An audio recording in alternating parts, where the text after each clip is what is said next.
अंतरिक्ष में व्याप्त दिव्य तरंगों की भांति सर्वथा निर्विकार हूं। दिव्य तरंगों के स्पर्श मात्र से मैं ब्रह्मांड की गतिविधियों का ज्ञान रखने में समर्थ हूं। सती की साधना को सफल बनाने के प्रयोजन से जब नारद शिव शंकर के पास आए तो उनसे नंदा व्रत का उपाय लेकर सती का मार्गदर्शन किया। व्याकुल सती को नंदा व्रत का मार्ग नारद ने दर्शाया अवश्य, किंतु पिता दक्ष का क्रोध और शिव के प्रति उनका विरोध बाधक सिद्ध हुआ।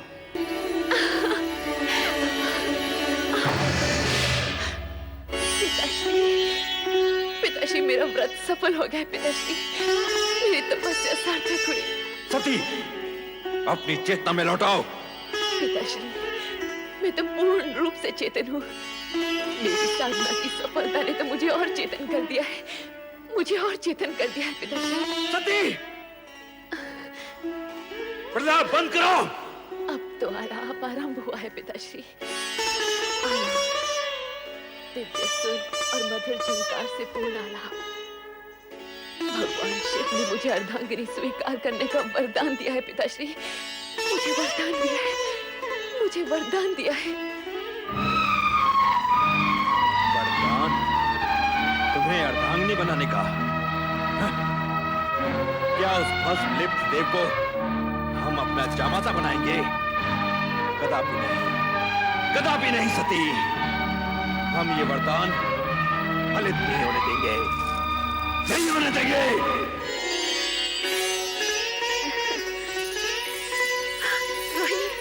सती, तुम कुछ कहो न कहो, तुम्हारे खिले खिले मुख की एक एक रेखा ये उद्घोष कर रही है कि तुम्हें तुम्हारा मनमीत मिल गया है। जल्दी बताओ ना सती, नंदा व्रत का प्रयोग तो सफल हुआ? ठीक है, बताओ ना सती, फिर हम भी अपने मनचाहे पति को पाने का प्रयास आरंभ करें। हाँ, मेरा व्रत सफल हो गया है। मेरे आराध्य ने मुझे दर्शन दिया और कहा वे शीघ्र ही मुझे पत्नी रूप में वरण करेंगे। परंतु सती, पिताश्री इस विवाह के विरुद्ध है। कहीं ऐसा ना हो। शिव जी का वचन मिथ्या नहीं होता बहन।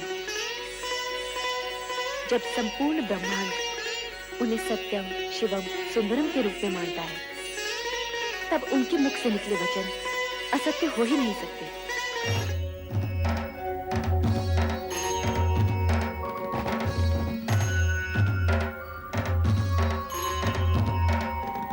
सत्य और सुंदर स्वरूप भोलेनाथ, श्री शिव शंकर के चरणों में ब्रह्मा का प्रणाम। कैलाश में आपका स्वागत है ब्रह्मा जी। आपके लिए एक शुभ समाचार है। दक्ष पुत्री और आपकी पौत्री की तपस्या से प्रसन्न होकर मैंने उसे अपनी पत्नी बनाने का वचन दे दिया है। अपने और मेरे बीच इस नवीन संबंध के जुड़ने की सूचना देकर आपने मेरा मन प्रसन्न कर दिया प्रभु। मैं आपका अति आभारी हूं। इतना अधिक भी प्रसन्न मत होइए ब्रह्मा जी। कहीं ऐसा ना हो कि आपकी प्रसन्नता आप तक ही सीमित रह जाए। आपके कहने का तात्पर्य क्या है सदाशिव? आपके पुत्र दक्ष प्रजापति का मन मुझसे विमुख है। इस विवाह के लिए उनसे स्वीकृति लेना अब आपका ही उत्तरदायित्व है। आप निश्चिंत रहिए शिव शंकर जी, वैसा ही होगा जैसे आपकी इच्छा है। आपने मेरी पौत्री को अपनी जीवन संगिनी के रूप में स्वीकार करके मुझे और सती दोनों को कृतार्थ किया है। मैं पुत्र दक्ष से स्वयं अनुरोध करूंगा और मुझे पूर्ण विश्वास है कि वो इस अनुरोध को आज्ञा मानकर इस विवाह के लिए अपनी स्वीकृति दे देंगे। नहीं, कभी नहीं। मैं अपनी पुत्री का विवाह उस बैरागी औघड़ शिव से कभी नहीं करूंगा। समस्त ब्रह्मांड की कोई भी शक्ति मुझे ये कार्य करने के लिए बाध्य नहीं कर सकती, कदापि बाध्य नहीं कर सकती, कदापि नहीं। पुत्र दक्ष, हाँ? पिताश्री, प्रणाम पिताश्री। आयुष्मान भव। समस्त ब्रह्मांड की शक्तियां जिस शक्ति को अपना आराध्य समझती हो, उन भोलेनाथ की आज्ञा का पालन तो तुम्हें करना ही होगा पुत्र। इस विवाह को तुम रोक नहीं सकते। पिताश्री, शिव प्रेम के दंश ने सती को तो बुद्धि भ्रष्ट कर ही दिया है, परंतु उसकी मां अर्थात आपकी पुत्र वधु वीरनी की भी मति हर दी है। पिताश्री, अब आप ही समझाइए इन माता पुत्री को। समझाने तो हम तुम्हें आए हैं पुत्र। इस विवाह में बाधक मत बनो, इसे हमारी भी आज्ञा समझो। ये आप कह रहे हैं पिताश्री? हाँ, ये हम कह रहे हैं। ये जानते हुए भी कि राजकुल में जन्मी पली बढ़ी आपकी पौत्री को इस विवाह से केवल कष्ट ही कष्ट होने वाले हैं। तुम्हारा ये सोचना सर्वथा अनुचित है दक्ष। तुम तो एक राजा, मात्र एक राजा। संसार के समस्त राजघरानों की वैभव संपदा को यदि तुम एक पलड़े में डाल दोगे, तब भी भगवान शिव के वैभव और उनकी गरिमा का पलड़ा उससे कहीं अधिक भारी होगा। परमपिता, यदि आपका कहा मान भी लिया जाए तो भी विधि के अनुसार मुझे सती की अन्य बहनों का विवाह पहले करना होगा। उसका विवाह तो तभी हो सकता है जब मैं तुम्हारा अभिप्राय समझता हूं, परंतु सती आदिशक्ति का अवतार है और शिव सती का विवाह विधाता का अटल विधान है। तुम्हारी इच्छा हो या न हो, तुम इसे रोक नहीं पाओगे। मेरा कहा मानो और सहर्ष इस विवाह के लिए स्वीकृति दे दो। स्वीकृति दे दो पुत्र। वत्स दक्ष, स्वीकृति दे दो। स्वीकृति दे दो पुत्र।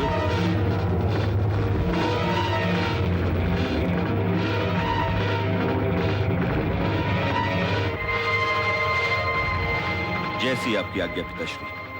सदा सुखी रहो पुत्र। और सर्वप्रथम ये शुभ समाचार हमारी पुत्रवधू और पौत्रियों तक पहुंचा दो, जिससे उनके अशांत हृदय को शांति मिले। शांति और धैर्य ही नारी के आभूषण है। इस तरह विचलित मत हो सती, सब ठीक हो जाएगा।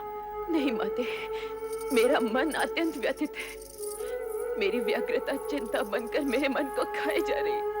अरे सती, यूं मुंह लटकाए क्यों खड़े हो? नाचो गाओ, मोद बनाओ। पिताश्री ने तुम्हारी मन की इच्छा को स्वीकृति दे दी है और भगवान शंकर से तुम्हारे विवाह की घोषणा भी कर दी है। हाँ।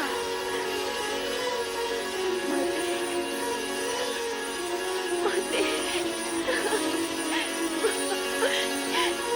ये क्या सती, जब तुम्हारी तपस्या का फल मिला तो तुम रो रही हो? माते, ये मात्र मेरी तपस्या तो नहीं, आपकी ममता और आपके प्रेम का भी फल है। यदि आप पिताश्री को अपने तर्कों से निरस्त न करती तो ये क्षण आने में न जाने कितने युग बीत जाते और आपकी पुत्री भोलेनाथ को पाने के लिए सदा सदा के लिए असमर्थ हो जाती। माते, नहीं।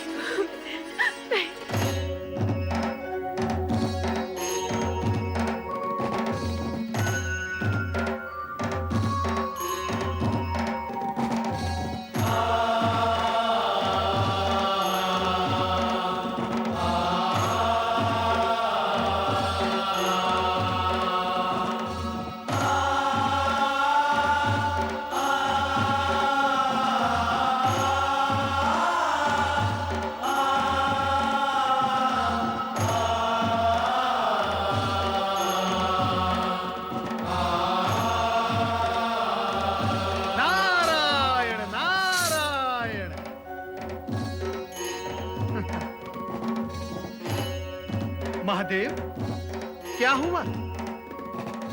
ये गौर वर्ण पर शॉर्ट सी किशोरियों जैसी लालिमा कहां से आ गई? महेश्वर, कहीं आपने अपने अंतर्मन में देवी सती को तो नहीं छुपा रखा? नारायण नारायण।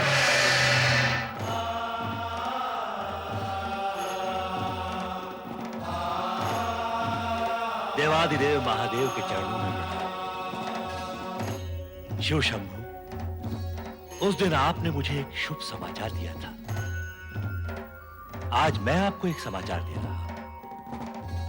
मेरे पुत्र दक्ष प्रजापति ने आपके साथ अपनी पुत्री का विवाह स्वीकार कर लिया है। भगवान शिव शंकर की जय, देवी सती की जय, भगवान शिव शंकर की जय, देवी सती की जय। पुत्र नारद, अब मैं उत्तरदायित्व तुम्हें सौंपता हूं कि सभी देवताओं को शिव सती विवाह में पधारने का आमंत्रण दे दूं। अवश्य अवश्य परमपिता, अवश्य। मैं ये मंगल कार्य शीघ्र ही पूर्ण करूंगा। नारायण नारायण नारायण नारायण नारायण। ओम नमो भगवते वासुदेवाय। हे जगदीश्वर, हे भक्तवत्सल, इस अकिंचन नारद का प्रणाम स्वीकार हो। तुम्हारा मंगल हो नारद, कहो कैसे आना हुआ? परम पिता ब्रह्मा जी के आदेशानुसार मैं आपको शिव सती विवाह के लिए निमंत्रित करने आया हूँ। धन्य हो गए हम, यह सुनकर अति आनंद हुआ। प्रभु, सर्वत्र आनंद और हर्षोल्लास का वातावरण छाया हुआ है, परंतु आशंका यह भी है कि विवाह उपरांत ससुर जामाता अर्थात राजा दक्ष और देवादिदेव शिवशंकर के संबंधों में सुधार आएगा या नहीं। जीव या पदार्थ कोई भी हो, बड़ी कठिनाई से अपना स्वभाव छोड़ता है। अब विधाता के विधान गर्भ में क्या छिपा है, यह तो समय आने पर ही ज्ञात होगा। हे सर्वज्ञ, हे अंतर्यामी, सब कुछ जानते हुए भी आप अनभिज्ञ बन रहे हैं। यदि मैं आपसे पूछूं, इस शेष शैया पर देवी महालक्ष्मी कब विराजेंगी, तो क्या तब भी आप यही कहेंगे? विधाता जाने। नारद, सत्य तो यह है कि घटनाक्रम में कुछ नवीन मोड़ आने वाले हैं। उनके बाद ही देवी लक्ष्मी का आगमन संभव है। इस समय का घटनाक्रम यह कहता है कि हम शिव सती, पुरुष और प्रकृति के अद्भुत मिलन का आनंद मनाएं। नारायण नारायण।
मैं अपनी पुत्री को वधू वेश में देखकर आ रही हूं।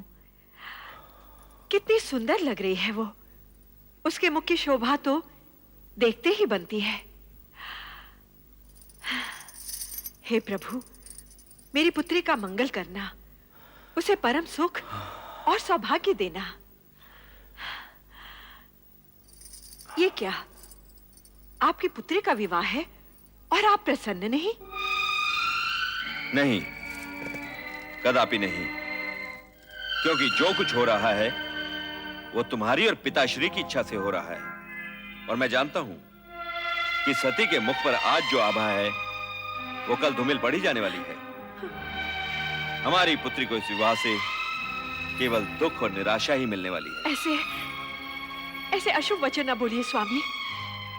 प्रभु से प्रार्थना कीजिए, हमारी पुत्री सदा सुखी और सौभाग्यवती रहे, उसका जीवन मंगलमय हो।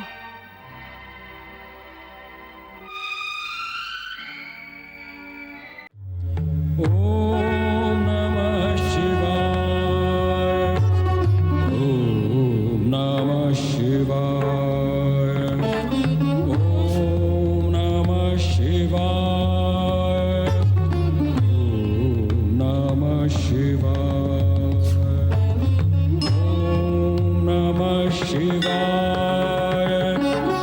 ओम नमः शिवाय।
Oh